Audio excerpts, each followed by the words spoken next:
Hello, good morning. कैसे हैं आप सब? आप सभी का मेरे चैनल पे बहुत बहुत स्वागत है। और ये देखिए, ये है कुछ ऊनी कपड़े जिसमें लड्डू के स्कूल ड्रेस का ब्लेजर और स्वेटर है, और मेरा नया वाला सोफ़ा कवर है। तो इन दोनों को मशीन में अगर धुल दिया तो इसका एकदम से हालत ख़राब हो जाने वाला था। तो इसलिए सोचा चलो चलते हैं इसको और इजी में छत पे ही अच्छे से हल्के हाथों से खंगाल के और डाल देते हैं।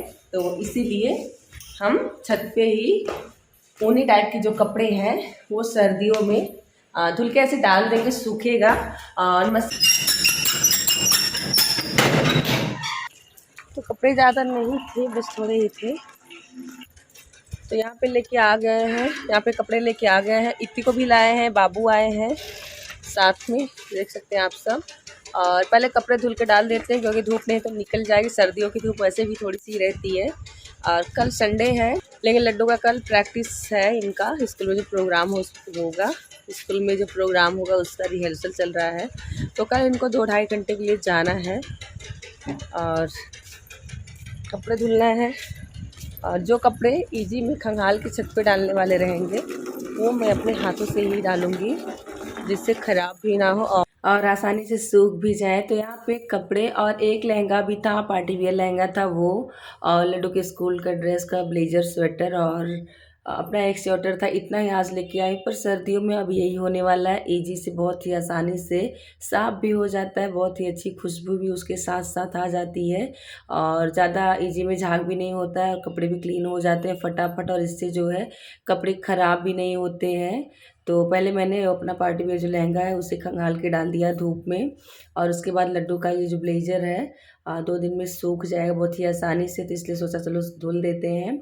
तो यहाँ पे फटाफट ये सब धुल दूँगी हल्के हल्के हाथों से ही। और सर्दियों में यही रहता है मेरा, छत पे ही ज़्यादातर जो विंटर वाले कपड़े होते हैं वो मैं धुलना ज़्यादा सही समझती हूँ। और हाथ से धुलने पे कपड़े ख़राब भी नहीं होते हैं। नहीं तो मशीन में पहले मैं उन्हीं कपड़े जो है धुल दिया करती थी, तो बहुत ही ज़्यादा ख़राब भी हो जाते थे इनके। तो इसलिए अभी मैं 1 साल से ही समझ लीजिए हाथ से मैं अब कपड़े, भले थोड़ा-सा मतलब मेहनत लगता है क्योंकि हाथ से धुलने में कपड़े जो वज़न हो जाते हैं, ऊनी कपड़े जो होते हैं।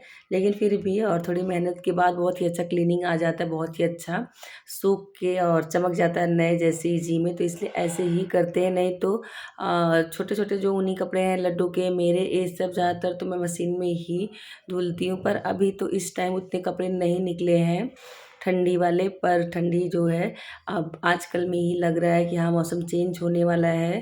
क्योंकि यहाँ पे थोड़ा-थोड़ा अभी कहीं-कहीं सुनने में आ रहा है बदली हो रहा है, हल्की-फुल्की बारिश भी कहीं-कहीं हो रही है। तो इसलिए सर्दियाँ जब शुरू हो जाए तभी समझ लीजिए। और यहाँ पे जो कपड़े मैं धुल रही हूँ साथ-साथ लड्डू भी आ गए हैं हेल्प करवाने के लिए। कुछ भी काम करो तो साथ-साथ लगे रहते हैं, हेल्प कम करते हैं, परेशान मुझे ज़्यादा ही कर देते हैं। तो उनका ब्लेज़र साफ़ करके डाल दी हूँ सूखने के लिए। और ये भी साथ-साथ लगे हुए, इत्ती को भी लाई हूँ।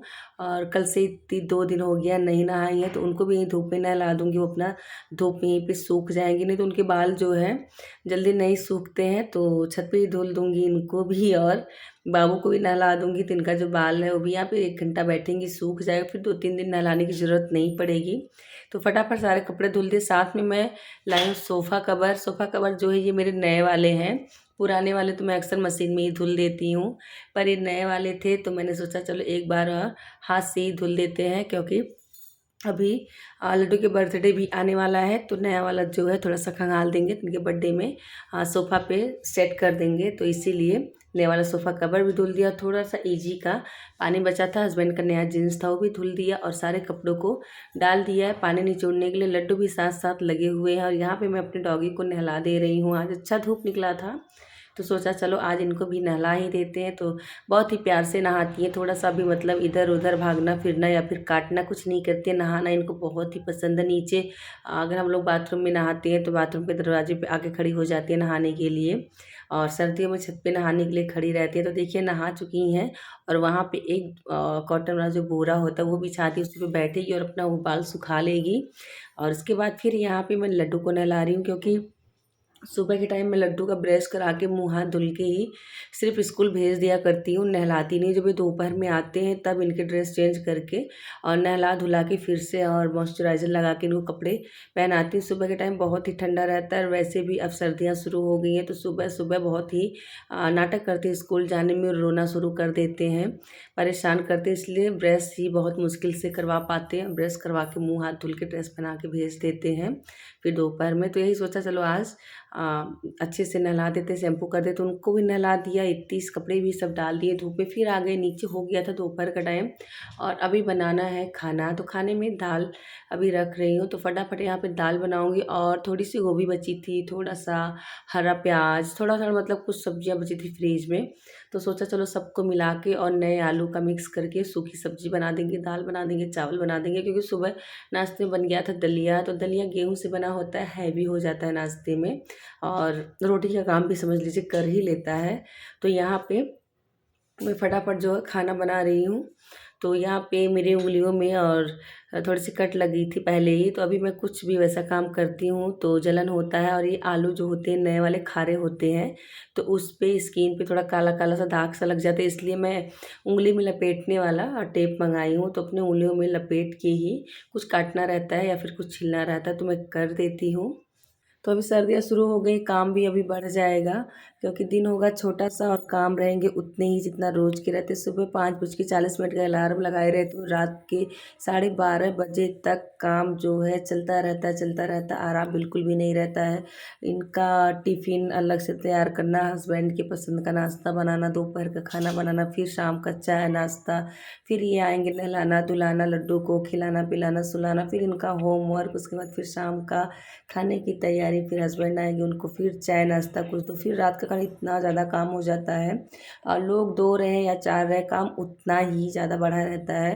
तो यहाँ पे कपड़े दोपहर में लड्डू की ड्रेस वगैरह धुल के डाली थी और मशीन में डाली थी, छत पे नहीं ले गई थी, मशीन में ही धुली थी। तो पीछे यहाँ फैला रही थी बालकनी में, तो ये वाइट शर्ट इनका गिर गया था, तो वही लेने गए थे। तो लाए तो फिर से मैंने खंगाल के और फिर से उसे डाला। फिर हो गया शाम का टाइम, तो अभी शाम के टाइम में बना रही हूँ साग। और साग मैं कुछ ज़्यादा ही अब सर्दियों में यूज करूँगी, उससे हेल्थ भी सही रहता है, साग हेल्दी होता है। और वेट लॉस में साग, हरी सब्जियाँ, रेशेदार सब्जियाँ, ये सब ज़्यादा यूज करने से वज़न भी नहीं बढ़ेगा और टेस्ट भी अच्छा ही आता है। सर्दियों के मौसम में जो साग है काफ़ी ज़्यादा अच्छा लगता है। और 32 बार के साथ साग, सैलेड, ये सब सर्दियों में अभी सब फ्रेश आएँगे। यूज़ करने से वज़न जो है कंट्रोल रहेगा। तो इसीलिए साग, सब्जियाँ, सैलेड ये सब ज़्यादा से ज़्यादा खाएँ अगर वज़न कम करना है। तो फ्रेंड्स, मेरा आज का ये ब्लॉग बस इतना ही, शाम का टाइम हो चुका है। तो मेरा आज का जो ब्लॉग है बस इतना है। आप लोग को मेरा आज का ब्लॉग अगर पसंद आए तो प्लीज़ लाइक, सब्सक्राइब ज़रूर करें। और चैनल पे नए हैं, सब्सक्राइब करो, लाइक ज़रूर आप सब करें। मिलते हैं एक नए ब्लॉग के साथ, तब तक के लिए bye bye, take care, good night, अपना ख़्याल रखिएगा।